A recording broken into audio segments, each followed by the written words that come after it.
성도는 기도합니다. 그 성도의 기도의 내용과 기도의 이 간절함을 보면 성도 한 사람이 가지고 있는 마음속에 주된 열망이 무엇인가, 그리고 주된 염려가 무엇인가 하는 것들을 우리는 알 수 있습니다. 기도가 성도에게는 아주 그 현재의 신앙과 삶을 잘 보여주는 모습이죠. 바울이 오늘 그렇습니다. 앞에서 하나님의 비밀과 하나님의 약속 등에 대한 것들을 다 설명했습니다. 에베소 성도들에게 과거에도 그랬지만 오늘 에베소 편지를 통해서 다시 한번 하나님의 비밀하고 놀라운 것들에 대한 씨를 뿌렸지요. 이제 바울이 해야 될 일은 기도로 물을 주어야 하는 일입니다. 기도로 물을 줘야 한다라는 것은 바울이 뿌렸던 이 씨앗의 약속들이 실제적으로 에베소 성도들에게 열매를 맺기를 원하는 것이죠. 실제로 하나님께서 주시었던 이 약속들을 경험하고 맛보기를 원하고 있습니다. 아담이 우상의 지역이지요. 약속의 말씀을 주고 바울이 무슨 기도를 했을까? 오늘 얼마나 바울이 기록한 기도가 감사한지 모르겠습니다. 이 기도는 하나님 앞에 정확하게 응답받은 기도입니다. 에베소 교회 성도들을 살려냈던 기도이죠. 우리가 이 기도를 배울 수 있고 오늘 들을 수 있다는 것이 정말 감사한 일입니다. 오늘 바울이 도대체 어떤 기도를 했는지 우리가 잘 배우고 하나님 앞에 확실히 응답받은 기도, 우리도 함께 그렇게 기도를 할 수 있는 은혜가 있기를 간절히 소원합니다. 바울은 기도를 하면서 가장 먼저 누구에게 기도를 할 것인가를 우리에게 명확하게 가르쳐 줍니다. 기도는 누구에게 하는지가 가장 중요합니다. 누구에게 기도를 하는지 대상을 알아야 우리가 중언부언하지 않습니다. 예수님이 가장 싫어하는 기도가 중언부언하는 기도였죠. 대상이 없기 때문에 그래요. 정확히 말하면 기도가 주문이 되는 것은 누구를 대상으로 누구에게 기도를 하는지, 그분이 어떤 분인지, 어떤 뜻을 갖고 계시는지 알지 못하고 오로지 내 중심으로 기도할 때 우리는 그것을 중언부언하게 된다라고 이야기를 합니다. 오늘 보시면요, 내가 하늘과 땅에 있는 각 족속에게 이름을 주신 아버지 앞에 무릎 꿇고 비노니라고 말합니다.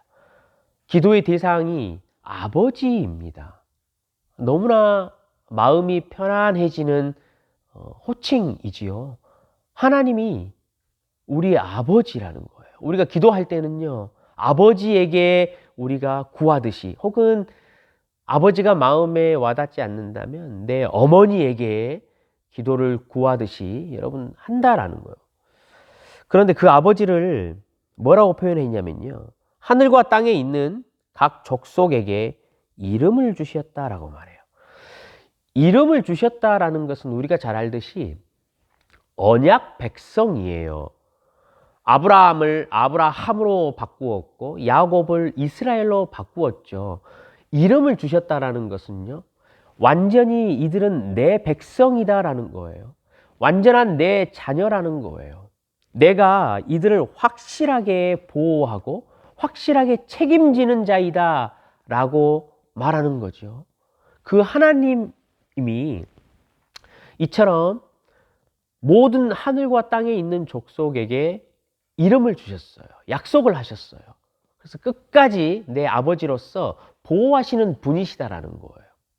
근데 왜 하늘과 땅에 있는 각 족속에게 이름을 주었다고 말하냐면요, 하늘에 주의 백성들이 있어요. 우리 계시록에 배웠잖아요. 하늘에 하나님께서 이름을 주시어서 보호하셨던 교회가 있어요. 여러분, 우리 승리한 교회잖아요. 승리한 하나님의 자녀들이 이미 천상에 있어요. 그리고 이 땅에도 하나님의 교회와 족속이 있어요. 하나님의 아들이 있어요. 이방인이 되었건, 유대인이 되었건, 가난한 자가 되었건, 부한 자가 되었건, 예수의 이름으로 모여있는 땅에 하나님의 백성들이 있어요. 이 두 하늘의 족속과 땅의 족속에게 하나님이 이름을 주신 것은요, 우리 이 땅에 있는 족속들에게는요, 진짜 큰 의미가 있어요. 우리 아버지이신 분이 하늘에 이미 승리한 하나님의 백성들을 보호해서 하늘에 두신 것처럼 땅에 지금 있는 하나님의 족속들, 교회들, 백성들을 똑같이 보호하시는 분이라는 거예요. 하늘의 족속들을 보호하시고 있는 것처럼 땅에 있는 족속들에게도 자신의 아들처럼 이름을 주셔서 지키시고 계신다라는 거예요. 우리가 기도할 때요, 그런 아버지를 부르고 그런 아버지 앞에 먼저 딱 서야 한다라는 거죠. 그렇지 않으면요, 저와 여러분의 기도는요, 여러분 중언부언해져요. 어디로 갈지를 몰라요. 가끔씩은 내 정욕대로 계속 기도할 수도 있어요.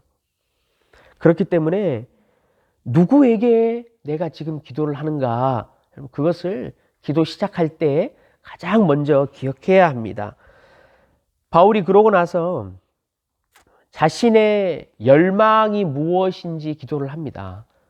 두 가지가 오늘 크게 등장을 합니다. 첫 번째가 무엇이냐면요, 바울은 정말로 원하는 것이 있었어요. 16절에 보면 성령으로 말미암아 너희의 속사람을 능력으로 강건하게 하시고 라고 말하죠. 17절에는요, 이것을 또 다른 말로 표현해요. 믿음으로 말미암아 그리스도께서 너희 마음에 계시게 하시옵고. 이 6절과 17절에 성령이 성도의 마음을 강건하게 하는 것과 17절에 그리스도께서 성도의 마음에 계시게 하는 것은요, 같은 바울의 열망이에요. 이게 진짜 필요하다라는 거예요. 성령의 능력으로 성도에게 이 마지막 때에 이것이 꼭 있어야 한다라는 거거든요. 근데 여러분 보시면 성령은 에베소 교회 성도들에게 사실은 이미 내주하시잖아요. 예수를 믿으면 성령은 이미 내주하시거든요. 또 그리스도를 마음에 계시게 하신다고 그랬잖아요. 이미 에베소 교회 성도들은요, 예수님이 계시잖아요. 마음속에. 믿음이 시작됐으니까. 근데 바울은요, 또 성령이 내주하시기, 강건하게 하시기를, 또 그리스도가 마음에 계시기를 기도해요. 바울이 기도하는 것은 뭐냐면요, 좀 쉽게 표현하면 정도의 문제예요. 정도. 그러니까 성령이 속사람을 강건하게 해달라고 표현하잖아요. 강건하게 해달라는 것은요, 성령이 성도들의 마음을 더 튼튼하게 해달라는 거예요. 더 단단하게 해달라는 거예요. 성령이 더 충만해서 성도의 심령이 활기가 넘치게 해달라고 바울이 기도를 하는 거예요. 예수님이 이미 계셔요. 그런데 계시게 해달라고 또 기도하잖아요. 여기서 이제 계시게 해달라고 하는 바울의 기도의 의미가 좀 달라요. 이거는 뭐냐면 나그네를 표현하는 머무르는 게 아니에요. 나그네가 여행을 가다가 어디 여인숙에 한 번씩 계시잖아요. 머무르잖아요. 이런 표현이 아니에요.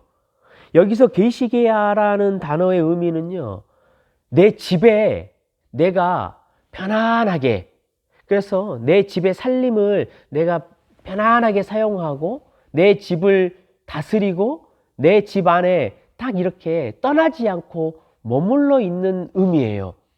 그러니까 지금요, 바울이 성도들에게 기도하는 것은 그거지요.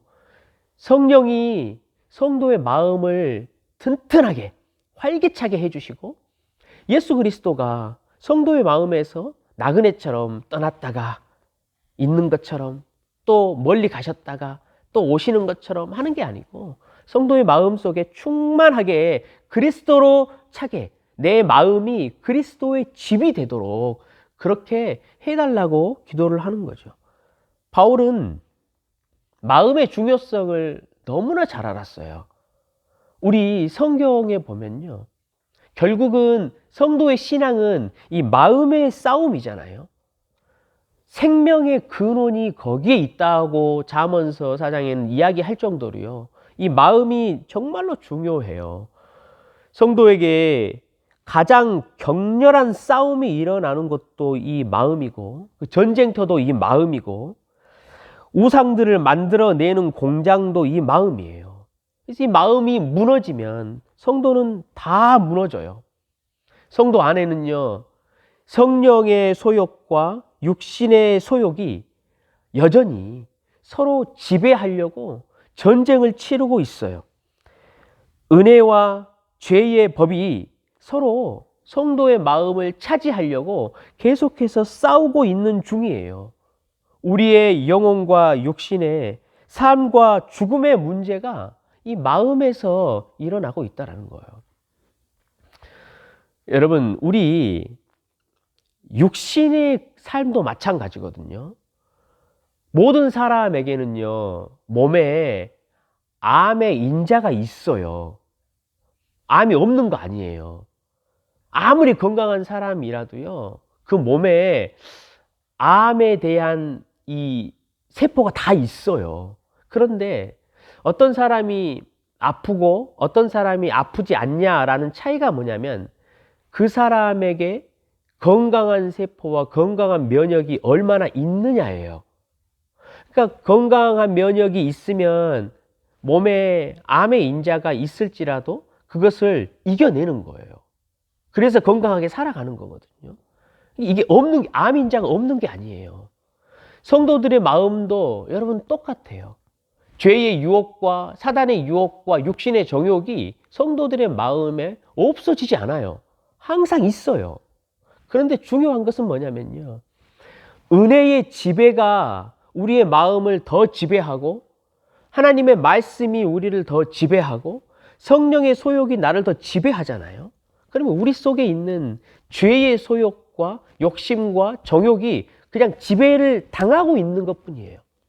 그러니까 여전히 우리 성도들의 마음에는요, 싸움이 일어나요. 바울이 기도하는 거예요.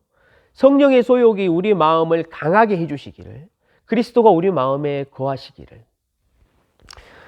여러분, 사람들은 그래요. 사단이 어디 있냐?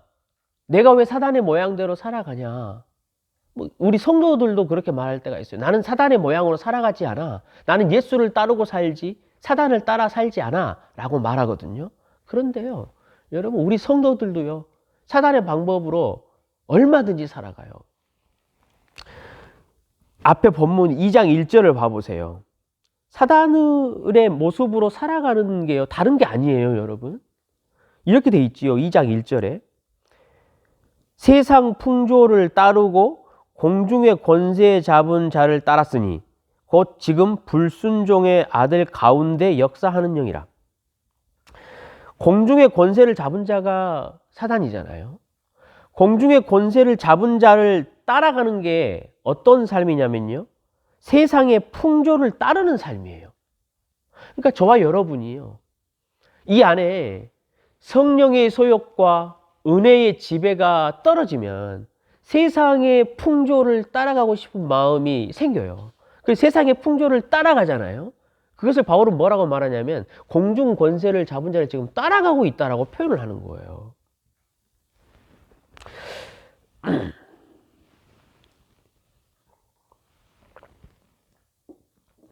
성도의 마음 안에는 제가 설명을 계속 드렸지만 과거에도 여러분, 파이프가 두 개가 다 꽂아져 있어요. 그래서 한쪽 파이프에서는 공중의 권세를 잡은 자를 따라가려고 마음속에 계속해서 전쟁을 일으켜요. 죄의 소욕과 사단의 방법으로 살아가도록. 한쪽 파이프에서는요, 은혜의 소욕과 지배가 계속 쏟아져 들어와요. 우리 마음의 한 물통에. 어떤 것이 많이 쏟아져 들어오느냐에 따라서 여러분 달라지는 거예요. 그러면 우리가 지금 육신의 소욕을 따르고 있는지 은혜의 소욕을 따르고 있는지, 내가 지금 무엇의 지배를 받고 있는지 알 수 있는 방법이 있어요. 우리 삶을 살 때 고통스럽고 힘들고 어려운 일이 많이 있잖아요. 스트레스 받는 일도 참 많이 있어요. 건강의 문제, 경제의 문제, 참 마음이 괴로울 때가 너무나 많이 있어요. 그리고 우리 마음에는요, 죄의 모양을 따라가고 욕심을 따라가고 정욕을 따라가고 쾌락을 따라가고자 하는, 공중권세의 잡은 자의 삶을 따라가고자 하는 마음도 여러분 우리 속에 많이 일어나요. 이때 한번 봐보세요. 내 마음에 무슨 생각이 마음이 먼저 떠오른지를 한번 봐보세요. 세상의 정욕을 따라가고자 하는 생각이 딱 들어올 때, 나에게 유혹이 들어올 때 내 마음에 뭐가 먼저 올라오는가를 보라는 거예요. 내가 스트레스 받고 마음이 무너지고 깊은 절망에 탁 빠져 들어가려고 할 때 내 마음에서 뭐가 먼저 떠오르는지 봐보세요. 하나님의 말씀의 역사가 탁 먼저 떠오르는지, 아니면 그래 내 인생 이게 내가 뭐가 되겠어, 나처럼 무능하고 무식하고 죄 많은 자가 뭐가 되겠어, 나는 안 돼, 내 자식이 되겠어, 안 돼, 그런 생각이, 절망적인 생각이 먼저 내 마음에 떠오르는지, 아니면 하나님이 주신 말씀의 약속이 우리 속에서 먼저 떠오르는지, 여러분 한번 그것을 곰곰이 앉아서 봐보세요. 이 성령의 소욕과 은혜의 지배를 받고 있는 자들은요, 어려움과 고통과 유혹이 다가올 때 주의 말씀이 먼저 여러분 역사해요. 딱 떠올라요. 그래서 우리의 마음과 생각을 딱 잡아요. 그래서 그쪽으로 쏠려 들어가지 않도록 해요. 그런데 죄의 소욕과 이 사단의 소욕과 내 정욕이 먼저 나를 딱 이미 지배하고 있으면요, 부정적인 생각들이 또 꼬리에 꼬리를 물고 계속 나와요. 절망에 절망으로 들어가요. 말씀이, 하나님의 약속이 이것을 밀어내지를 못해요. 찔러도 바늘 한 방울이 들어가지 않아요. 내가 지금 무엇에 잡혀 있는지, 지배를 받고 있는지 우리는 그렇게 알 수 있어요. 그래서 바울이 말하는 거예요. 성령 하나님이 필요하다라는 거예요. 성령께서 내 마음에 강함을 주시고 강인함을 주셔서 성령의 소욕이 나를 지배하고 은혜가 나를 지배하도록, 그래서 주의 말씀이 나를 충만하게 인도하시고 그 말씀을 깨닫게 해주시라고 지금 기도하는 거예요.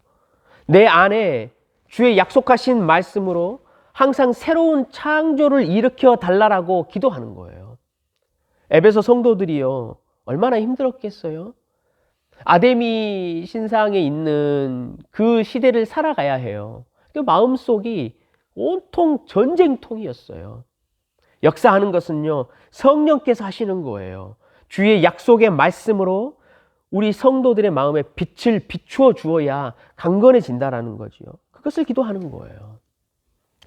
두 번째는요, 사랑이에요. 사랑. 이렇게 17절부터 19절에 이야기를 하지요. 모든 성도가 지식을 넘는 그리스도의 사랑을 알았으면 좋겠다라고 이야기를 해요. 모든 성도라고 여러분 이야기를 하고 있지요.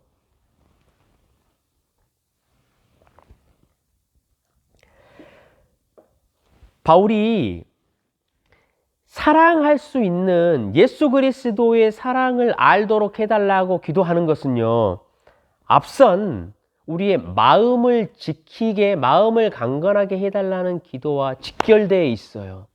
제가 설명을 한번 해드릴게요. 왜 바울이 지금 모든 성도가 우리의 지식을 넘어서는 사랑을 경험하고 알기를 원한다라고 기도했냐면, 우리가 어제 본문에서도 봤어요. 이 교회가 사랑해야 해요. 그렇죠? 모든 성도가 서로 사랑할 수 있어야 해요. 왜냐하면 모든 성도가 사랑하는 것은요, 하나님의 지혜를 나타내는 거예요. 하나님이 얼마나 지혜롭게 예수 그리스도를 우리에게 주시었는지를 온 세상 가운데 나타내는 거예요. 특별히 온 세상뿐만이 아니고요. 우리 10절에 들었듯이 세상의 통치자와 권세자들, 곧 다시 말하면 악한 영들에게 여전히 성도를 유혹하고 우리의 마음을 전쟁을 일으키는 이 사단에게 너희들은 패배했다라는 것을 알려주는 거예요. 성도가 사랑하는 것은 그것이에요. 성경에 우리에게 사단을 대적하라 그러거든요. 그러면 사단이 물러간대요. 우리는 사단을 대적할 때 예수의 이름으로 대적해야 하라 이렇게 말하잖아요. 여러분, 예수의 이름으로 사단을 대적하는 게 무엇입니까? 예수의 십자가가 여러분 무슨 의미입니까? 사랑이에요. 다른 게 아니에요. 예수의 이름으로 사단을 대적하는 것은요, 성도가, 교회가 함께 사랑하는 거거든요. 교회가 사랑하고 성도가 서로를 위하는 모습을 보면요, 사단이 자기가 패배함을 알아요. 하나님의 지혜로 이처럼 모든 사람을 하나로 만들어 버리는구나 라는 것을 알고 두려워한단 말이에요. 우리 성도 코로나가 걸렸어요. 그런데 정말로 감사한 게 혼자 있는 자매니까 우리 성도들이 마음을 써서 어떤 분은 이거 해다 주고, 어떤 분은 이거 해다 주고, 어떤 분은 이거 해다 주고, 어떤 분은 이거 해다 주고, 이런 모습이 우리 선한 청지기 교회 안에 있는 거예요. 저는 너무나 감사해요.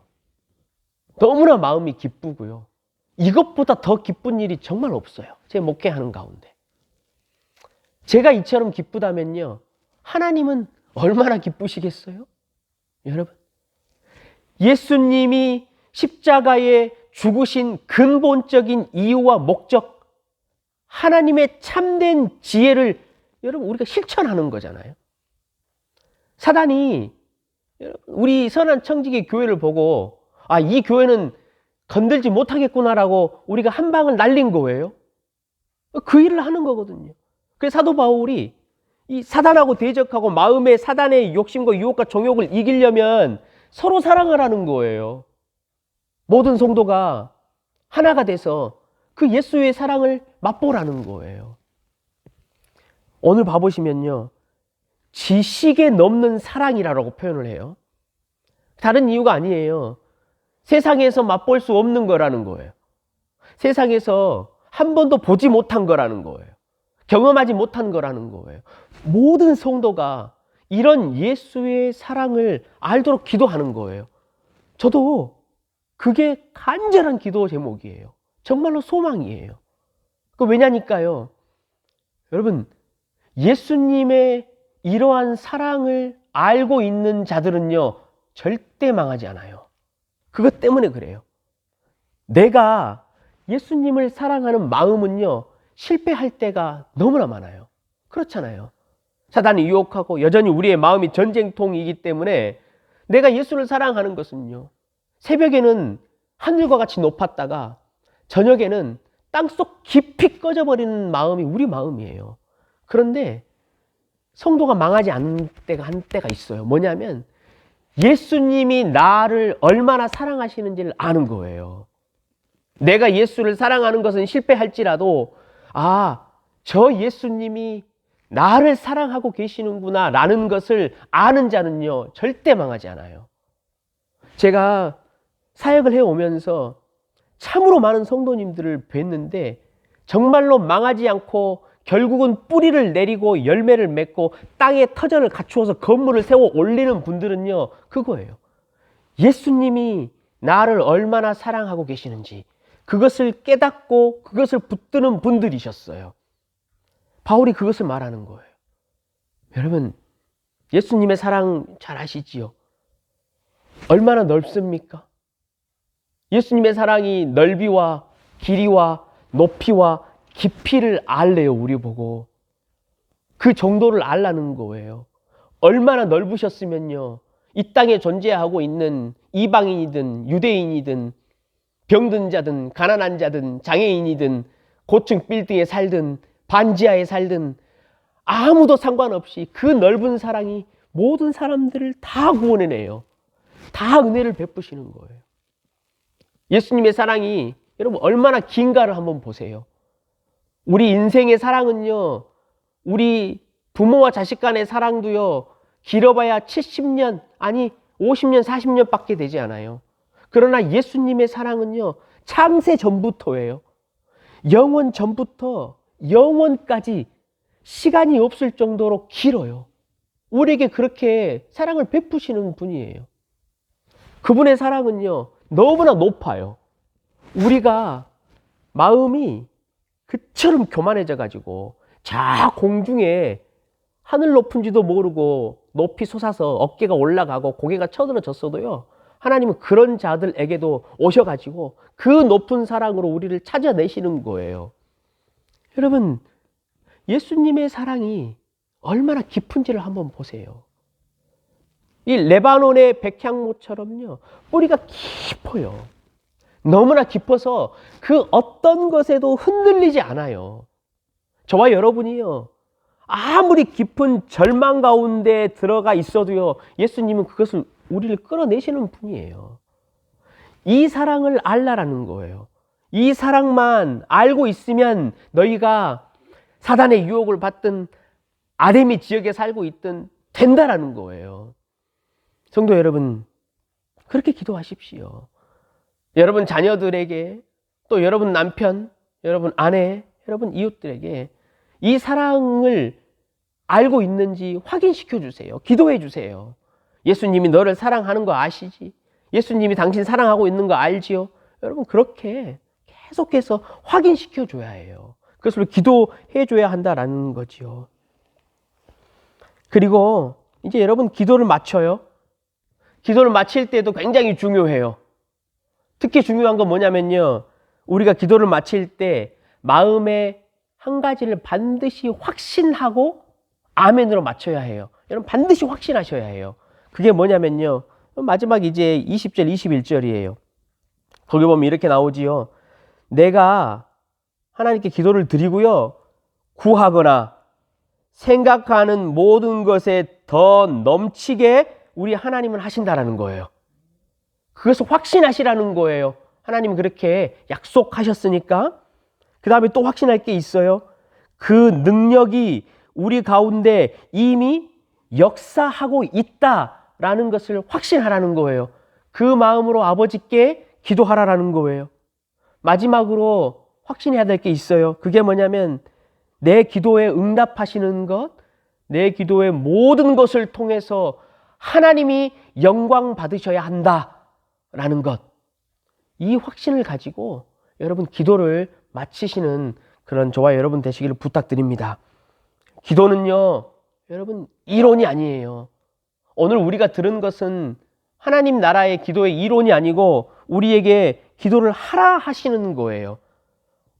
바울이 정말로 하나님 앞에 응답받았던 이 기도를 오늘 교회와 여러분 자녀와 직장과 이웃을 위해서 중보하시고 하나님이 어떻게 일하시는지 여러분 반드시 기대하시는 하루 되시기를 주님의 이름으로 간절히 축원합니다. 주님, 바울이 하나님 앞에 간절히 두 가지를 기도했습니다. 오늘 선한 청지기들 성령의 능력으로 마음을 강건하게 하시고 성령 하나님께서 우리 각자의 마음을 영적 전쟁에서 승리할 수 있도록 인도하여 주시옵소서. 하나님, 또한 우리가 예수 그리스도의 그 깊으신 사랑을 깨닫고 사단을 이기고 세상을 이길 수 있는 은혜를 주시옵소서. 하나님, 우리가 기도하고 우리가 생각하는 것을 훨씬 넘어서 모든 것에 있어서 그것들을 이루실 분인 것을 우리가 오늘도 확신합니다. 하나님, 이 기도를 통하여 하나님 영광 받아 주시옵소서. 감사드리며 예수 그리스도 이름으로 기도드리옵나이다. 아멘.